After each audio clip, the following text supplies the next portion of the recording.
Dans cette vidéo, on va regarder d'autres exemples de comment identifier un leader et on va justement voir comment, cette fois, quand le marché va faire un breakout à la baisse, comment on va être en mesure de prendre un trade, donc de faire le fade trade. Donc on va regarder tout ça, mais avant tout, je vais vous parler de quelques petits détails concernant les indices. Alors, à savoir que les bons du trésor, l'ouverture officielle est à 8h20. Et bien pour les indices, donc Nasdaq, Dow Jones, ES et Russell, ça va être à 9h30 qu'il va y avoir l'ouverture officielle. Avant ça, il ne se passe pas grand chose et de toute façon, je vais vous déconseiller de prendre des trades vraiment avant 9h30 parce que des fois, on peut se retrouver avec, ça peut arriver, des trous de cotation. Donc, c'est vraiment pas le bon moment pour prendre des trades avant 9h30, donc avant l'ouverture officielle. Cependant, à 9h30, il va y avoir un phénomène qui s'appelle les basket orders. Donc c'est quoi les basket orders? C'est tout simplement les ordres électroniques qui ont été passés au courtier donc après la fermeture du marché et pendant la nuit qui vont être exécutés. Et c'est un champ de bataille immense où tous les ordres passent en même temps. Donc vous allez voir ce que c'est le basket order. Donc en général, ça va durer de 2 à 3 minutes. Donc à partir de l'ouverture à la seconde près à 9h30, vous allez voir les basket orders. Et quand je vous dis que c'est intradable, on va devoir attendre que les basket orders aient terminé leur action.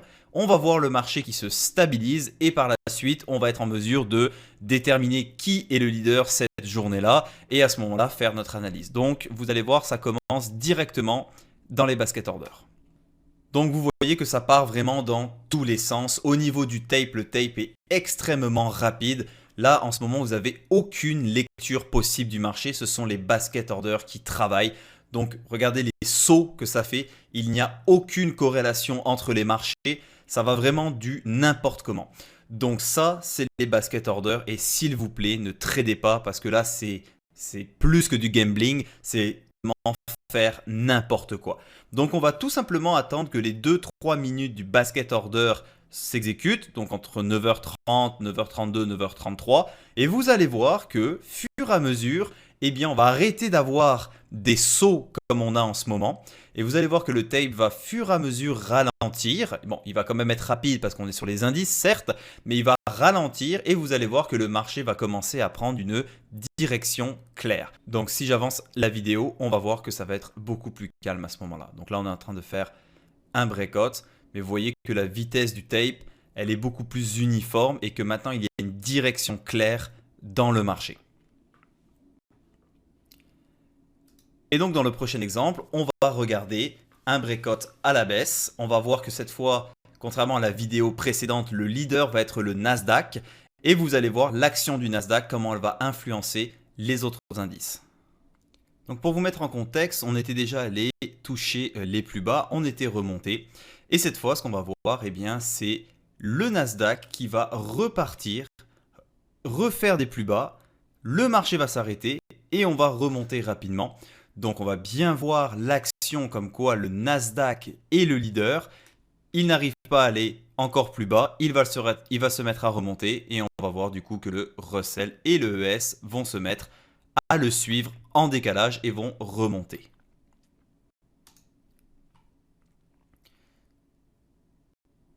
Donc le Nasdaq fait des plus bas, également le ES.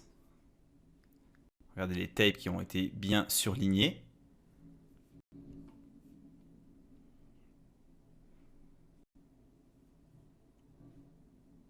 Donc c'est sûr qu'il y a toujours des mouvements, une petite hausse, une petite baisse. Surtout qu'on arrive sur les plus bas comme ça, c'est un petit peu plus hésitant. Mais quand vous allez voir le leader qui part dans une direction, c'est extrêmement clair.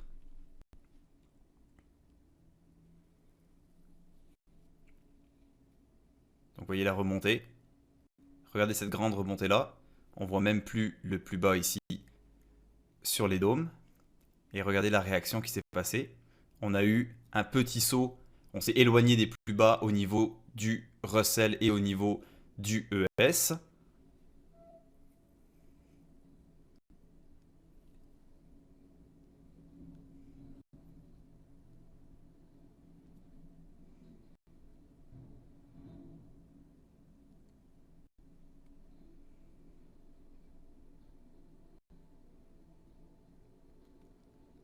Donc plus le Nasdaq remonte, plus on s'éloigne des plus bas. Donc on peut clairement voir que l'action du Nasdaq qui est leader va entraîner le comportement sur le Russell et sur le ES. Donc c'est exactement ça que vous devez regarder tous les jours, c'est-à-dire qui est le leader, quand est-ce qu'il fait un mouvement et quand est-ce que les autres vont suivre. Donc c'est exactement la même chose que les bons du trésor. Vous faites votre analyse. Quand vous avez déterminé qu'il se passe une action, que vous avez fait votre scénario, c'est-à-dire je vais rentrer ici sur les plus bas du ES à la seule condition que j'ai identifié le leader, dans ce cas-là, c'est le Nasdaq, et que je vois que le Nasdaq repart, à ce moment-là, je peux initier ma position dans le ES. Donc c'est comme ça qu'on va trader les indices et je vais continuer à vous rajouter des vidéos avec des exemples de trades. Mais le meilleur moyen de progresser pour trader les indices, c'est vraiment de faire des sessions de coaching live avec moi sur les indices et également de suivre la radio du trading tous les matins. C'est comme le tape, c'est très facile à comprendre. Par contre, ça vous prend du screen time et surtout, votre réaction doit être irréprochable.